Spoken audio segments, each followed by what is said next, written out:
Bienvenidos a mi canal Crecer en la Fe, donde te explicamos en forma clara y sencilla la palabra de Dios.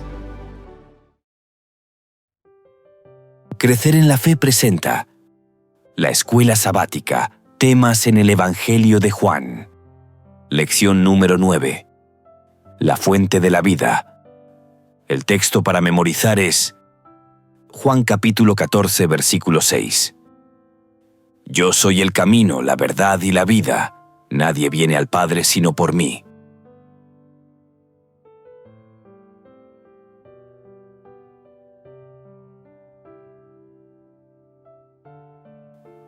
En el Evangelio de Juan, la expresión yo soy tiene un significado profundamente teológico y es utilizada por Jesús en varias ocasiones para expresar su identidad divina. Esta frase, yo soy, no solo conecta a Jesús con la revelación de Dios a Moisés en Éxodo capítulo 3, versículo 14, donde Dios se presenta como yo soy el que soy, sino que también afirma su eterno y autosuficiente ser. El pensamiento inspirado dice: Cayó el silencio sobre la vasta concurrencia. El nombre de Dios, dado a Moisés para expresar la presencia eterna, había sido reclamado como suyo por este rabino galileo.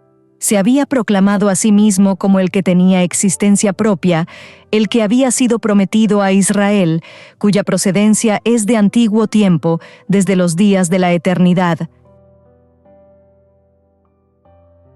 Esta expresión yo soy destaca que Jesús es el Dios eterno que sustenta todas las cosas y que se hizo hombre para redimir a la humanidad.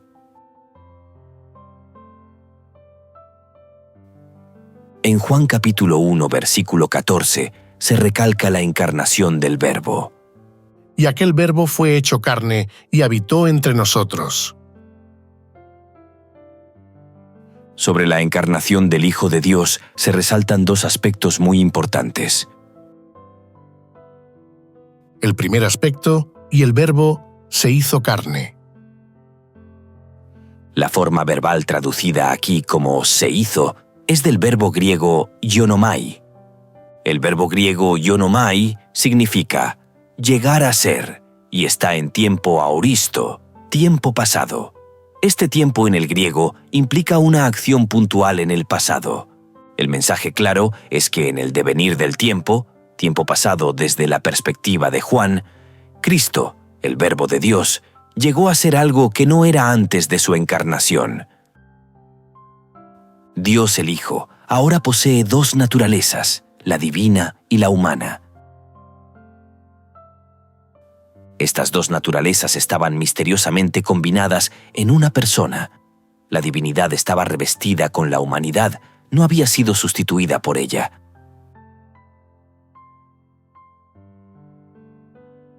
El segundo aspecto, habitó entre nosotros.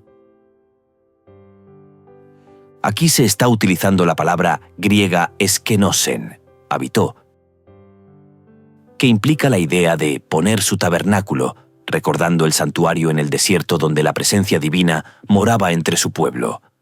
De este modo, Jesús es presentado como el cumplimiento de esa promesa, Dios viviendo entre los seres humanos, lleno de gracia y verdad, atributos que solo Dios posee plenamente.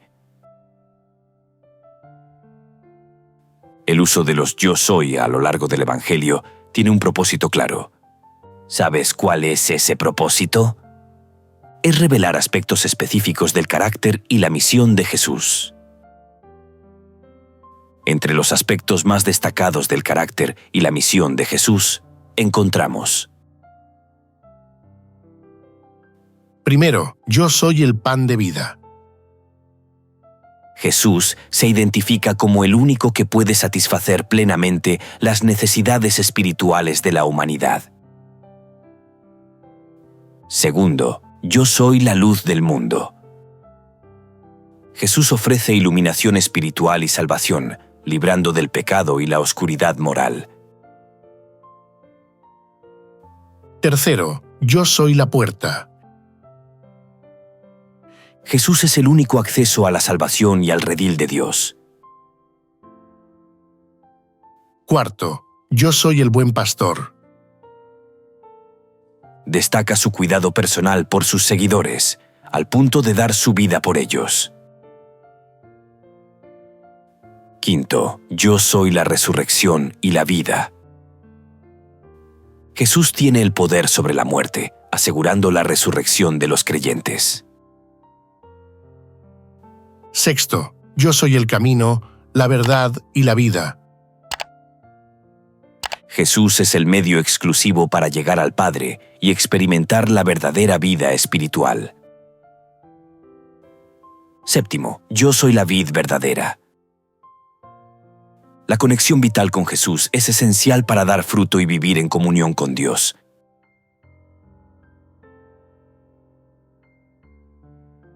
El Evangelio de Juan enfatiza que estas declaraciones no solo son teológicas, sino también prácticas, mostrando cómo Jesús suple todas las necesidades humanas fundamentales y actúa como mediador entre Dios y los hombres. A través de ellas, Juan subraya que la divinidad de Jesús es central para comprender el plan de salvación y la obra redentora de Cristo.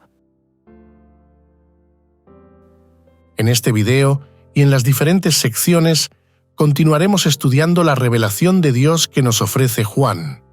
También exploraremos más a fondo el rechazo de Jesús por parte de algunos, a pesar de las poderosas evidencias de que era el Mesías. Y este estudio lo haremos mediante los siguientes puntos. Primero, en él estaba la vida. Segundo, palabras de vida eterna. Tercero, el hecho de creer y el nuevo nacimiento.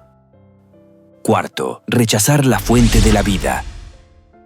Quinto, condenación, muerte eterna.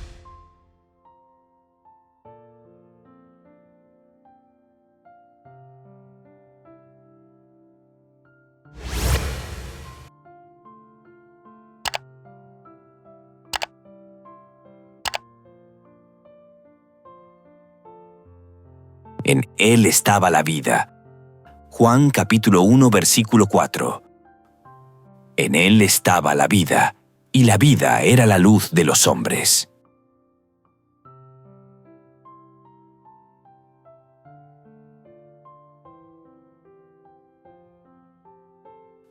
En Juan capítulo 1 versículo 1, el apóstol afirma claramente que Jesús es Dios, el Hijo Divino.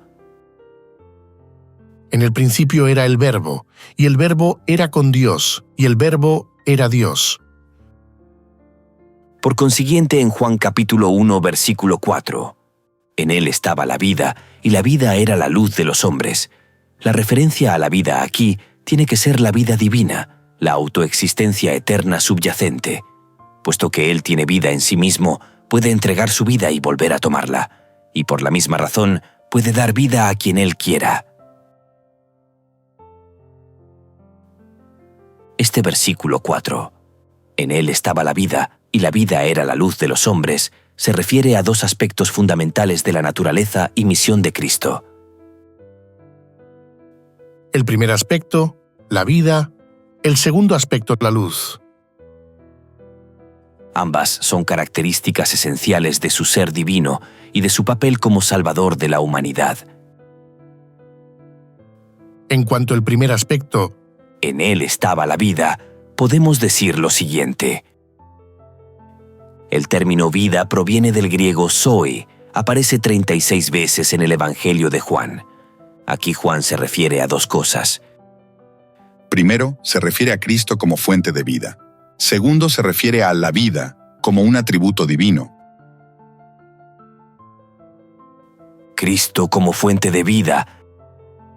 Esta afirmación subraya que Jesús no solo tiene vida en sí mismo, sino que es la fuente de toda vida. Esto incluye tanto la vida física, pues todas las cosas fueron creadas por Él, como dice Juan capítulo 1, versículo 3, como la vida espiritual y eterna. La vida que Cristo ofrece es más que la mera existencia biológica. Incluye plenitud, propósito y restauración en comunión con Dios. Así, aquel que trajo la vida a la existencia en ocasión de la creación es el mismo que trae la salvación, la vida eterna, a un mundo perdido.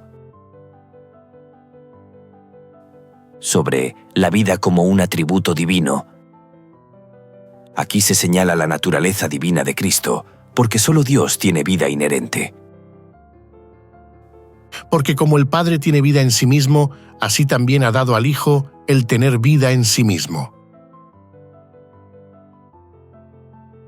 La vida que Cristo posee no depende ni deriva de ninguna otra fuente. Es eterna y autosuficiente, lo que lo identifica como el creador y sustentador del universo. Ahora explicaremos el segundo aspecto, la luz. Juan dice: La vida era la luz de los hombres. Aquí Juan está resaltando tres asuntos importantes. Primero, la luz como revelación divina. Segundo, la luz y la iluminación espiritual. Tercero, relación inseparable entre vida y luz. Veamos una explicación breve pero profunda de cada uno de los anteriores aspectos. La luz como revelación divina. Aquí podemos interpretar la luz como la revelación de Dios a la humanidad. A través de Cristo, la humanidad puede conocer el carácter, el propósito y el amor de Dios. Él es la manifestación visible del Dios invisible, como también lo expresa en Juan: El que me ha visto a mí, ha visto al Padre. La luz y la iluminación espiritual. La luz representa el conocimiento de la verdad divina, que disipa la oscuridad del pecado y la ignorancia. Cristo ilumina el camino hacia la salvación y la vida eterna. Esta luz no es solo para unos pocos, es universal, disponible para toda la humanidad. Sin embargo, su efectividad depende de la disposición y decisiones de las personas a recibirla. Relación inseparable entre vida y luz. La vida que Cristo ofrece es lo que proporciona la luz al hombre. Sin esta vida divina, no hay posibilidad de entender o recibir la luz de la verdad. La luz es el reflejo de la vida divina que Cristo comparte con nosotros al regenerarnos espiritualmente.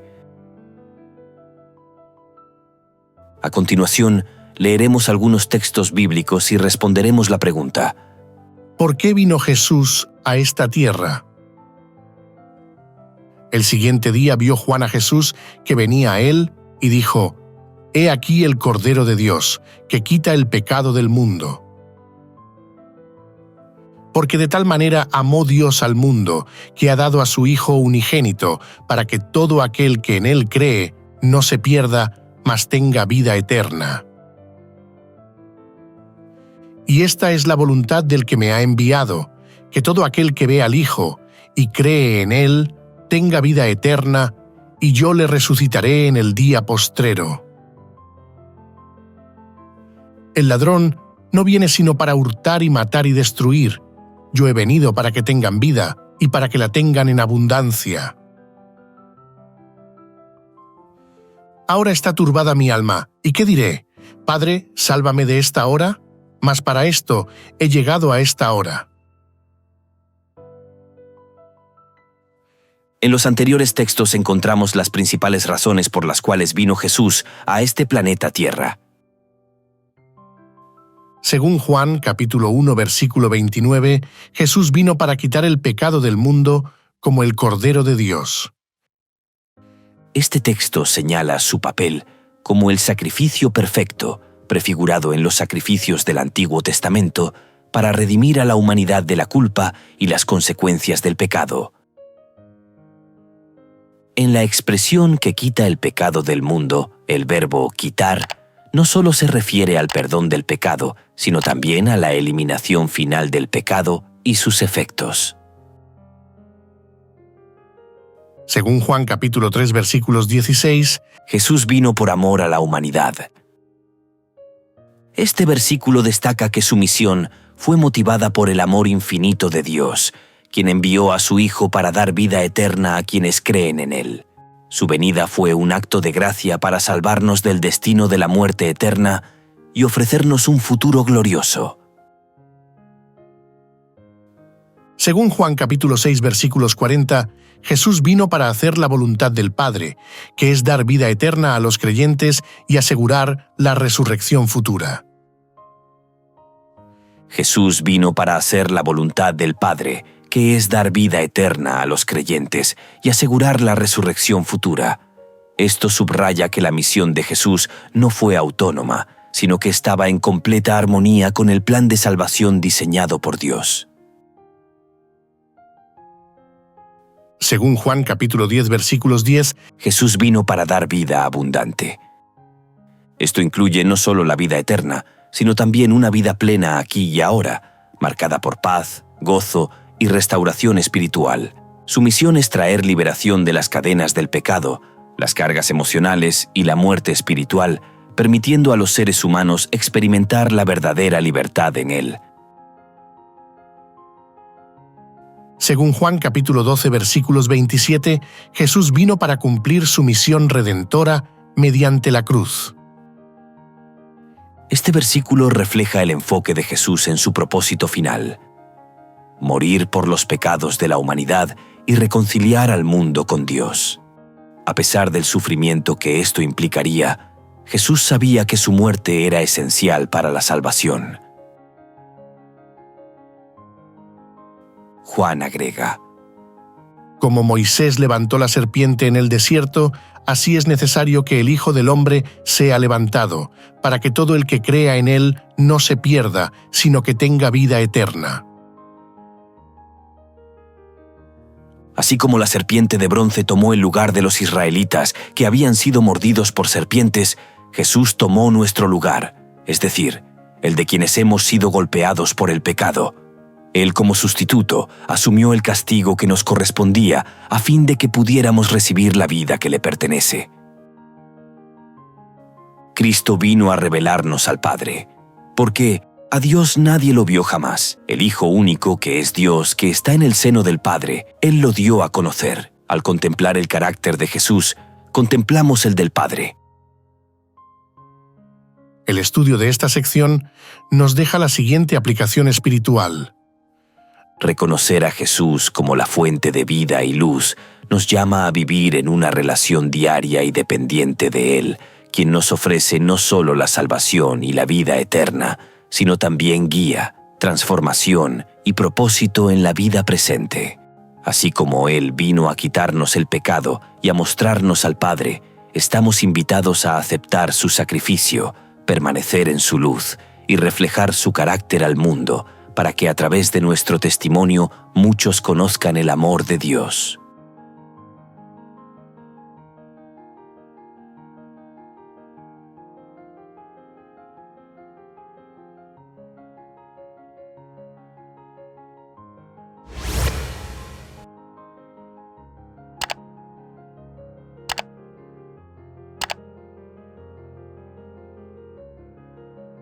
Palabras de vida eterna. Juan capítulo 6, versículo 68. Le respondió Simón Pedro: Señor, ¿a quién iremos? Tú tienes palabras de vida eterna.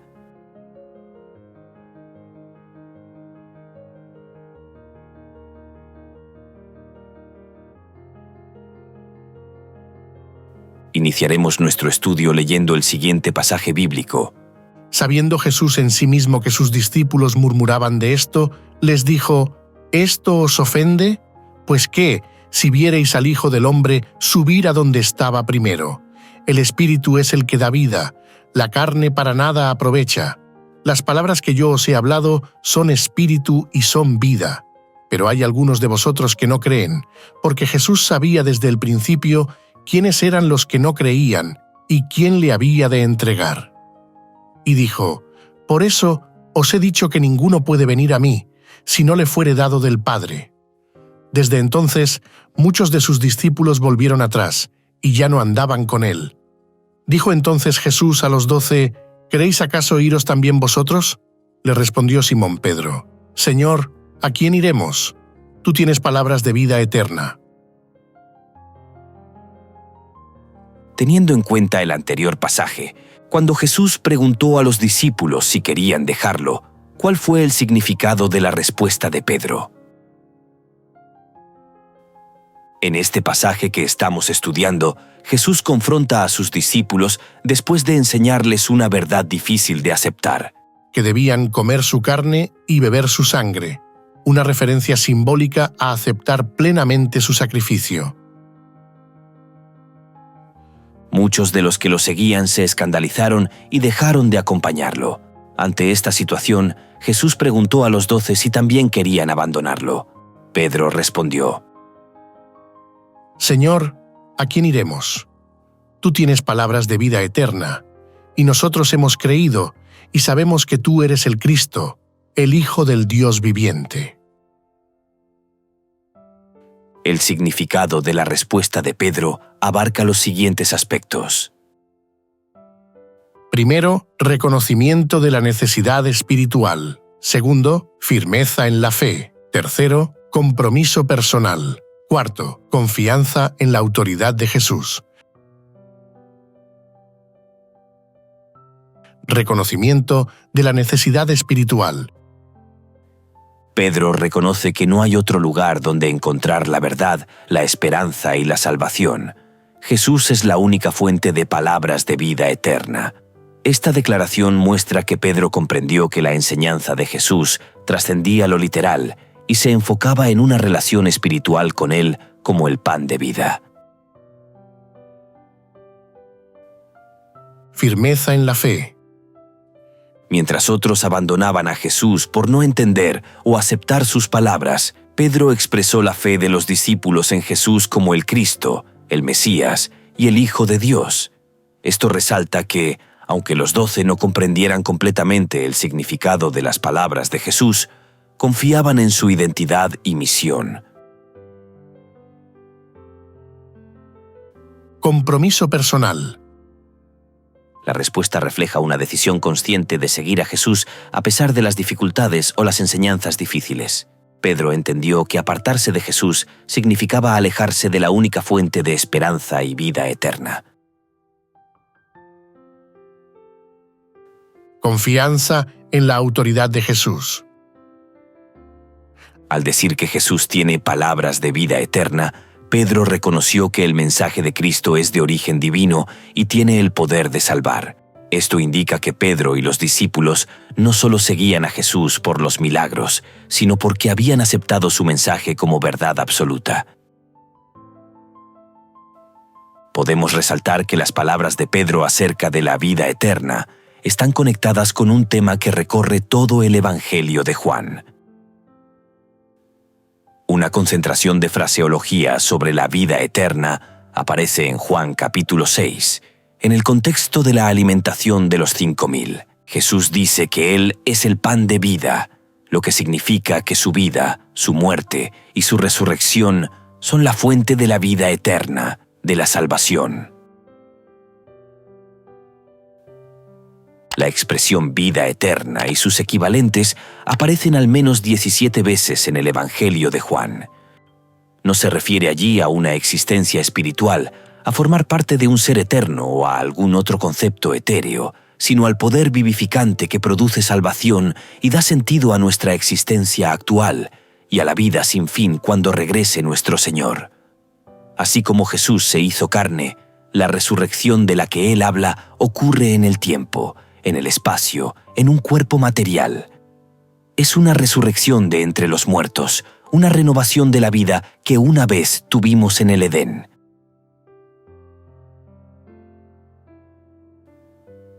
En el Evangelio de Juan encontramos diversos textos que nos ayudan a responder el interrogantes que hoy día muchos se hacen. ¿Cómo recibimos la vida eterna? La conclusión clara de estos textos del Evangelio de Juan es que recibimos la vida eterna al creer o tener fe en Jesucristo como el Hijo de Dios y permanecer en su palabra. Esta fe implica confiar plenamente en Él como nuestro Salvador, aceptar su sacrificio redentor y vivir en una relación continua de obediencia y comunión con Él. Solo por la fe creemos que Jesucristo vino a vivir y a morir por nosotros. Recibimos esta fe como un don o regalo, pero debemos elegir conscientemente entregarnos a Jesús, arrepentirnos y reclamar su sangre para recibir el perdón y la limpieza del pecado. Cuando Jesús preguntó a Pedro si él también se iría, su respuesta fue: Señor, ¿a quién iremos? Tú tienes palabras de vida eterna. Esa declaración resume la esencia de la salvación y cómo se la alcanza. La salvación proviene de Jesús, quien, puesto que posee vida eterna, la ofrece gratuitamente a quienes la aceptan en respuesta al Espíritu Santo. El estudio de esta sección nos deja la siguiente aplicación espiritual.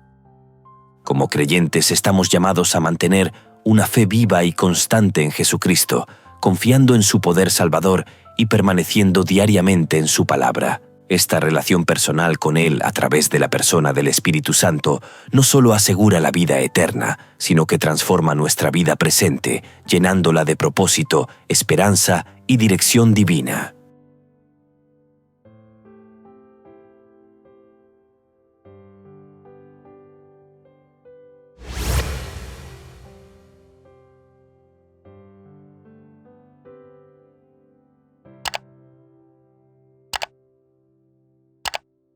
El hecho de creer y el nuevo nacimiento. Juan capítulo 1, versículo 12. Mas a todos los que le recibieron, a los que creen en su nombre, les dio potestad de ser hechos hijos de Dios.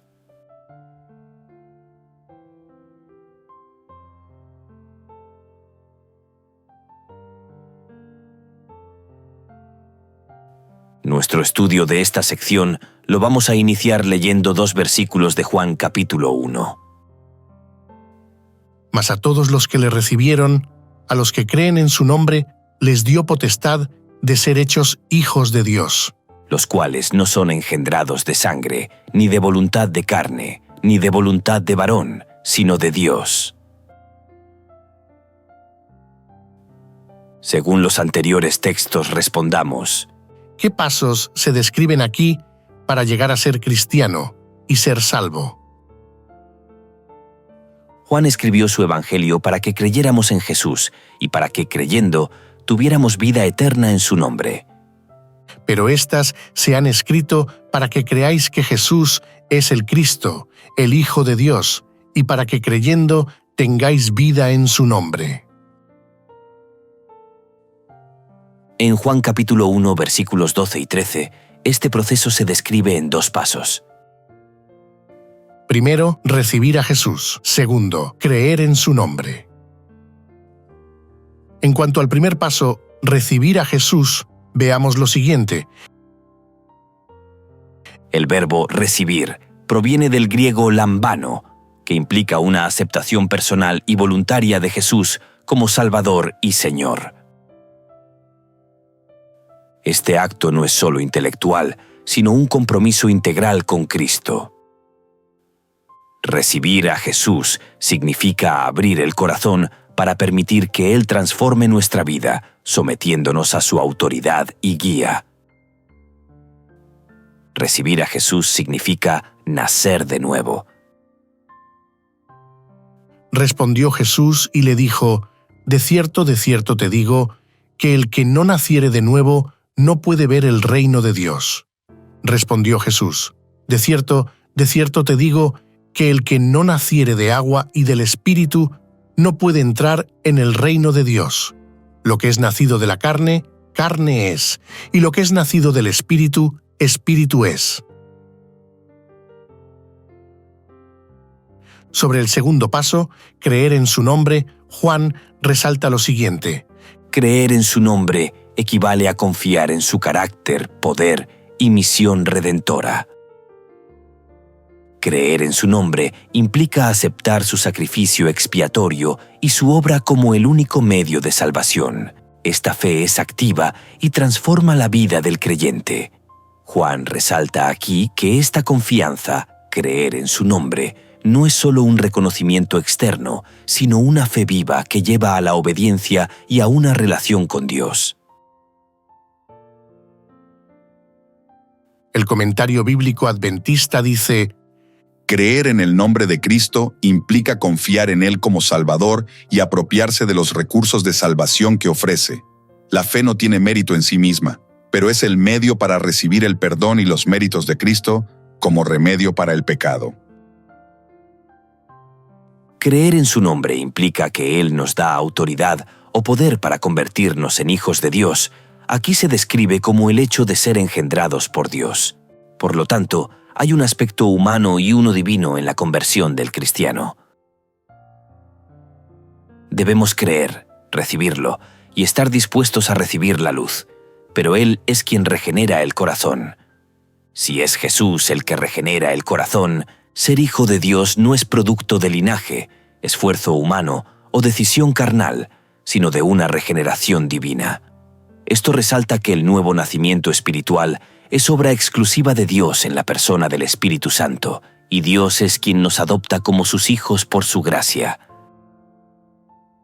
Creer en su nombre es sinónimo de fe. De hecho, la fe misma es un don de Dios que resulta de oír su palabra. El pensamiento inspirado dice: Para tener una fe verdadera y permanente en Cristo, debemos conocerlo tal como está representado en la palabra. El espíritu que opera en la mente humana y la ilumina, crea fe en Dios. Quienes creen y aceptan al Hijo de Dios como el Mesías reciben la vida eterna. Juan también hace hincapié en aceptar o creer la palabra que Jesús pronunció. De cierto os digo, el que oye mi palabra y cree al que me envió, tiene vida eterna, y no vendrá a condenación, mas ha pasado de muerte a vida. Y la función del Espíritu Santo es producir convicción y arrepentimiento. El apóstol Pablo dice acerca de la función del Espíritu Santo de producir convicción lo siguiente: El Espíritu mismo da testimonio a nuestro espíritu de que somos hijos de Dios. Teniendo en cuenta el anterior texto de Romanos capítulo 8, versículo 16, responde: ¿Qué principio se expresa aquí acerca de la salvación en Jesús? El principio clave que Pablo expresa aquí es que la salvación en Jesús no es solo un concepto externo, sino una experiencia interna y personal. Esta experiencia interna y personal comprende dos aspectos. Primero, la confirmación de nuestra filiación divina por medio de la presencia del Espíritu Santo en la vida del creyente. Todos los que aceptan a Jesús como Salvador reciben el testimonio interno del Espíritu Santo, quien asegura en sus corazones que son hijos de Dios. Y el segundo aspecto es el inicio de una relación personal y genuina con Dios el Padre, fruto de la obra de Cristo y el Espíritu en la vida del creyente. La fe bíblica, basada en la obra del Espíritu Santo en nuestros corazones, es el fundamento de nuestra fe. La fe es la gran bendición, el ojo que ve, el oído que oye. El estudio de esta sección nos deja la siguiente aplicación espiritual. La conversión y la salvación en Jesús son experiencias personales que requieren dos respuestas fundamentales: recibir a Jesús como Salvador y creer en su nombre con fe activa. Sin embargo, es Dios quien transforma el corazón por medio de su Espíritu Santo. Esta verdad nos enseña que, aunque debemos abrirnos a recibir a Cristo, la obra de salvación no depende de nuestro esfuerzo, sino de la gracia divina. Por lo tanto, nuestra responsabilidad es cultivar una fe viva al buscar conocer a Cristo a través de su palabra y permitir que su Espíritu guíe nuestras vidas. Y nuestra seguridad está en descansar en el testimonio del Espíritu Santo, quien confirma nuestra identidad como hijos de Dios, dando paz y confianza en la salvación. Recuerda, Como creyentes, debemos vivir en completa dependencia de Cristo y su Espíritu, desarrollando una relación genuina con Dios que transforma la vida y da testimonio de su gracia.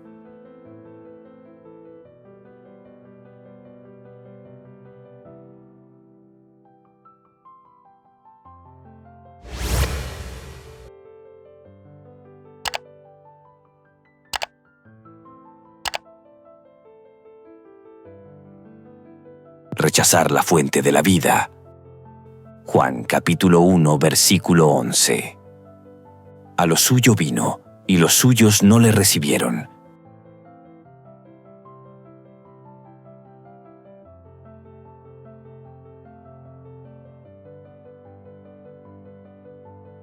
Algunos de los relatos más tristes de toda la Escritura aparecen en el Evangelio de Juan. La luz en las tinieblas resplandece, y las tinieblas no prevalecieron contra ella. En el mundo estaba, y el mundo por él fue hecho, pero el mundo no le conoció. A lo suyo vino, y los suyos no le recibieron. Este triste pasaje deja claro que el yo soy fue rechazado por muchos de los suyos. No es de extrañar que Pablo advirtiera más tarde: No pierdan, pues, su confianza. Como hemos visto una y otra vez, Cristo fue rechazado porque la gente no aceptó su palabra. ¿Por qué no entendéis mi lenguaje? Porque no podéis escuchar mi palabra.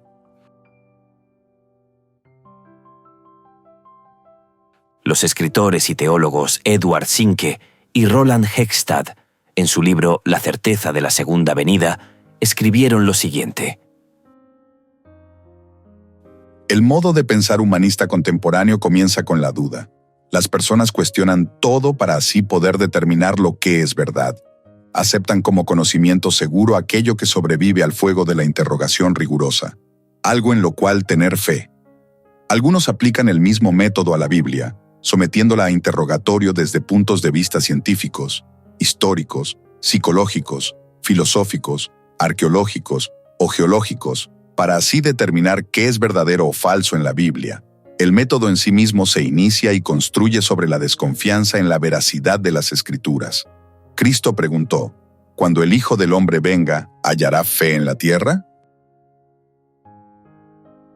Avanzaremos en nuestro estudio leyendo un resumen de Números capítulo 13, versículos 23 al 33.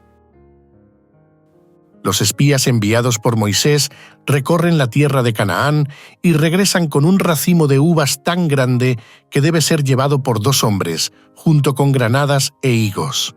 Informan que la tierra fluye leche y miel, y muestran sus frutos. 10 de los espías dan un informe negativo, resaltando que los habitantes son fuertes y las ciudades fortificadas.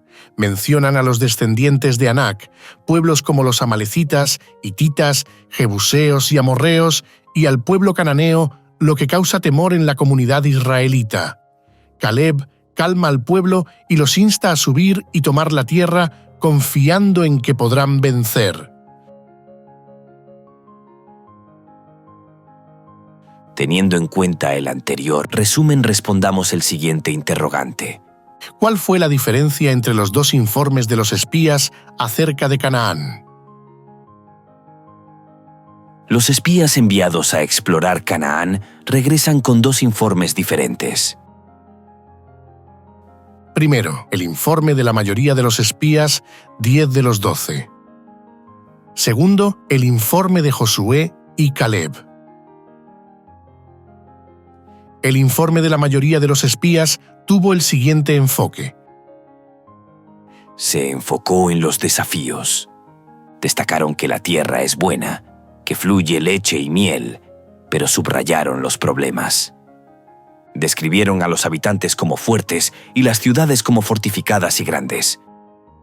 Hablaron de gigantes, los hijos de Anac, y aseguraron que eran como langostas en comparación con ellos. Concluyeron que conquistarlas sería imposible. No podremos subir contra aquel pueblo porque es más fuerte que nosotros. Este informe poseía una motivación negativa. Su informe sembró temor entre los israelitas, desalentándolos y provocando murmuraciones contra Moisés y Aarón. Ahora veamos el segundo informe, el de Josué y Caleb. Se enfocó en la promesa de Dios. Reconocieron que la tierra era muy fértil y buena. Expresaron fe en que Dios podría darles la victoria, a pesar de los gigantes y las ciudades fortificadas. Caleb dijo: «Subamos luego y tomémosla, porque más podremos nosotros que ellos». Este informe poseía una motivación positiva. Animaron al pueblo a confiar en la promesa de Dios, recordando que Él los había guiado hasta allí y les daría la victoria. Se nos pregunta, ¿cuál fue la diferencia entre los dos informes? diferencia clave entre estos dos informes es: la mayoría vio los obstáculos como insuperables, porque confiaron solo en sus propias fuerzas. Josué y Caleb vieron los mismos obstáculos, pero confiaron en el poder y las promesas de Dios. Esta diferencia es un contraste entre la fe en Dios y la incredulidad basada en el miedo. Es decir, la diferencia principal radica en la perspectiva y la fe.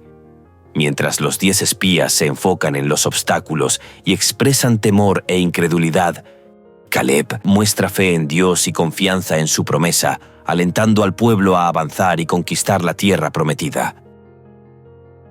El pecado de los hebreos en Cades Barnea fue dudar de la palabra y del poder de Dios, quien les había ordenado que subieran y tomaran posesión de la tierra.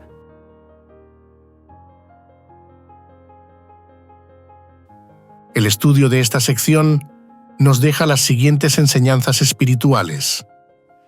Primera, confía en las promesas de Dios, no en tus limitaciones. Segunda, la fe vence el temor.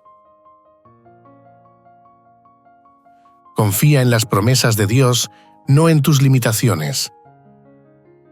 Los 10 espías se enfocaron en sus propias limitaciones y en la magnitud de los problemas, olvidando que Dios les había prometido la victoria. Hoy, como creyentes, enfrentamos desafíos que pueden parecer imposibles, pero debemos recordar que el poder de Dios es mayor que cualquier obstáculo. Aplicación. Cuando enfrentemos problemas como una enfermedad, dificultades financieras o conflictos personales, debemos confiar en que Dios está con nosotros y cumplirá sus promesas. La fe vence el temor. Josué y Caleb demostraron que la fe en Dios trae valentía, mientras que el miedo lleva al desánimo y a la derrota. En un mundo lleno de incertidumbre, nosotros debemos elegir confiar en Dios en lugar de dejarnos paralizar por el temor. Aplicación. Debemos enfrentar cada día con fe, sabiendo que Dios está al control. Debemos ser una voz de ánimo y confianza para quienes nos rodean, como Josué y Caleb lo fueron para Israel.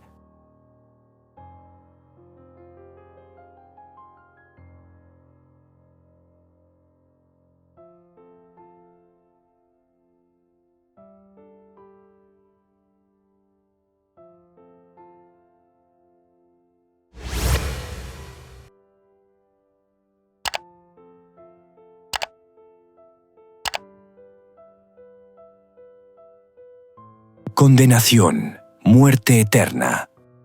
Juan capítulo 3, versículo 18. El que en él cree no es condenado, pero el que no cree ya ha sido condenado, porque no ha creído en el nombre del unigénito Hijo de Dios.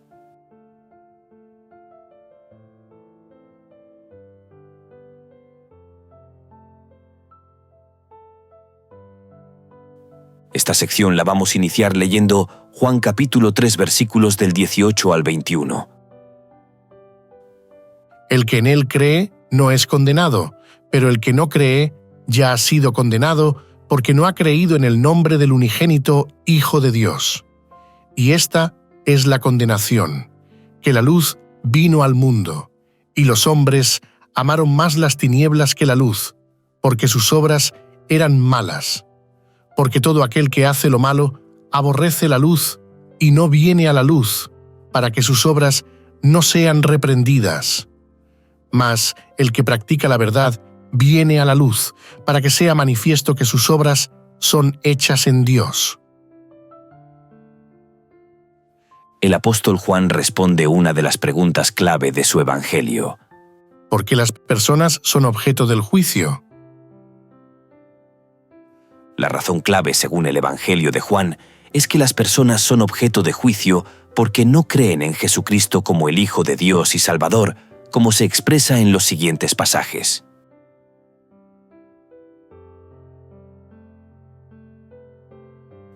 En estos pasajes se destaca que la condenación no proviene de Jesús, sino de la decisión de rechazarlo. Por ejemplo, Juan capítulo 3, versículo 18 dice: El que no cree ya ha sido condenado. Juan capítulo 8, versículo 24 dice: Si no creéis que yo soy, en vuestros pecados moriréis. La falta de fe en Jesús, no creer en Jesucristo como el Hijo de Dios, los hace objeto de juicio. No tener fe en Jesús, quien es la luz y la vida, resulta en separación de Dios, lo que implica juicio y condenación eterna. Por lo tanto, el rechazo a Cristo es la raíz del juicio divino. El rechazo de Jesucristo, la luz del mundo, nos deja expuestos a la duda y a las tentaciones del diablo. Significa pasar de la luz a las tinieblas. Eva recibió luz acerca de cómo relacionarse con el árbol que estaba en el centro del jardín. Satanás la tentó a cuestionar la luz. Ella puso a prueba la palabra de Dios, razonando que un Dios de amor no destruiría a las criaturas que él había creado. También se apoyó en los datos de sus sentidos. La serpiente había comido del fruto y ahora era capaz de hablar. Razonó que tal vez la serpiente tenía razón. Pensó que si comía del fruto, sería como Dios. Engañada, se apartó de la luz, y su marido eligió el mismo camino. Y para finalizar nuestro estudio, lo haremos leyendo el siguiente pasaje bíblico de Mateo. Entonces, Jesús fue llevado por el Espíritu al desierto para ser tentado por el diablo, y después de haber ayunado 40 días y 40 noches, tuvo hambre. Y vino a él el tentador, y le dijo: Si eres hijo de Dios, di que estas piedras se conviertan en pan. Él respondió y dijo: Escrito está, no solo de pan vivirá el hombre, sino de toda palabra que sale de la boca de Dios. Teniendo en cuenta el anterior texto, respondamos la siguiente pregunta. ¿Cuáles fueron los principios que utilizó Cristo en el desierto para combatir los engaños de Satanás durante la tentación? Jesús es tentado por Satanás en el desierto. Aquí, Jesús utiliza y nos enseña principios clave para combatir los engaños de Satanás. Estos principios son 4. Primero, confianza en la palabra de Dios como la máxima autoridad. Segundo, uso de las Escrituras para enfrentar la tentación. Tercero, prioridad de las necesidades espirituales sobre las físicas. Cuarto, dependencia de Dios y no de las circunstancias materiales. Confianza en la palabra de Dios como la máxima autoridad. Cuando Satanás le sugiere a Jesús que convierta las piedras en pan para satisfacer su hambre, Jesús responde citando las Escrituras. Escrito está, no solo de pan vivirá el hombre, sino de toda palabra que sale de la boca de Dios. Este principio demuestra que la verdad de las Escrituras es la guía para resistir el error y las mentiras. Este principio muestra la importancia de depender y confiar en la palabra de Dios por encima de las necesidades físicas. Uso de las Escrituras para enfrentar la tentación. Jesús combate cada tentación usando la palabra de Dios. En este caso, su respuesta a Satanás se encuentra en Deuteronomio capítulo 8, versículo 3, demostrando que un conocimiento profundo y la aplicación de las Escrituras son esenciales para resistir las tentaciones y engaños.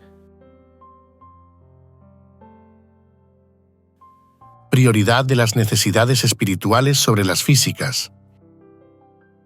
Jesús demuestra que las necesidades espirituales y la obediencia a Dios son más importantes que las necesidades físicas y temporales. Al rechazar convertir las piedras en pan, Jesús muestra que su prioridad es cumplir la voluntad de Dios y vivir de acuerdo con sus enseñanzas.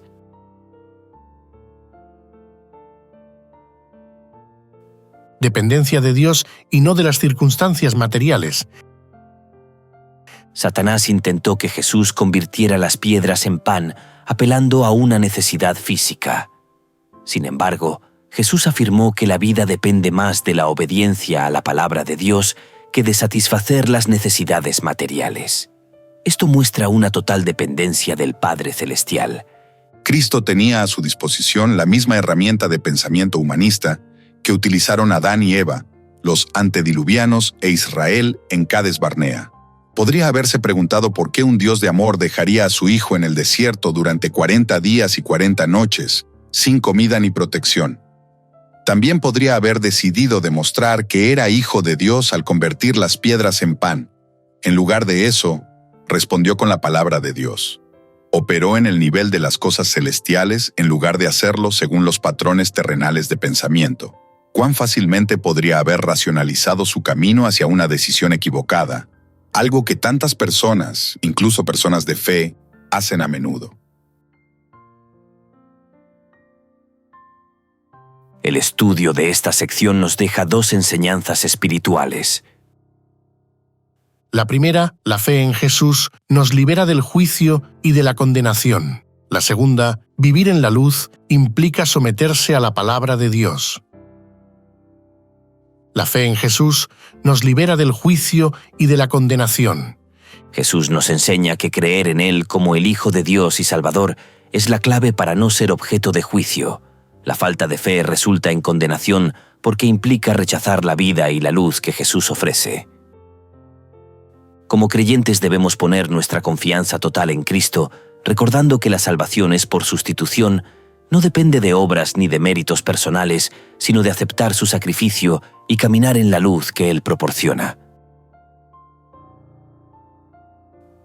Sobre la segunda enseñanza, vivir en la luz implica someterse a la palabra de Dios, podemos afirmar